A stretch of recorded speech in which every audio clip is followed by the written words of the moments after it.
అబ్బా జుట్టు కావాల్సినంత పెరిగింది. ఇప్పుడు వెళ్ళి ఆర్యాకి కటింగ్ కుట్టించేద్దాం.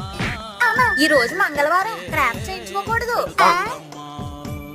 ఈ గోర్లు కట్ చేస్తున్నప్పుడు ఒక తెలియని సుఖం ఉంటది అబ్బా. ఏంట్రా మంగళవారం పూట గోర్లు కత్తిరించుకుంటున్నావా? నీ పని చెప్తా. అమ్మా రేపు పండగ కదా, కొత్త బట్టలు కొంటావా? కొంటారా? కానీ రేపు కొంటా.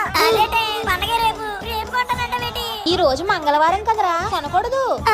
Madam current bill. మేము మంగళవారం పూట కరెంట్ బిల్ కట్టం బాబు. అమ్మా బిర్యానీ వండొచ్చు కదా. మంగళవారం పూట బిర్యానీ తినకూడదురా. ఏంట్రా స్కూల్ కి ఇంకా వెళ్ళలేదా? ఎగ్జామ్స్ కదా ఈ రోజు.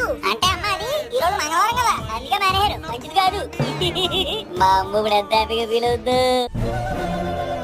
ఏంటి అలా చూస్తున్నావు?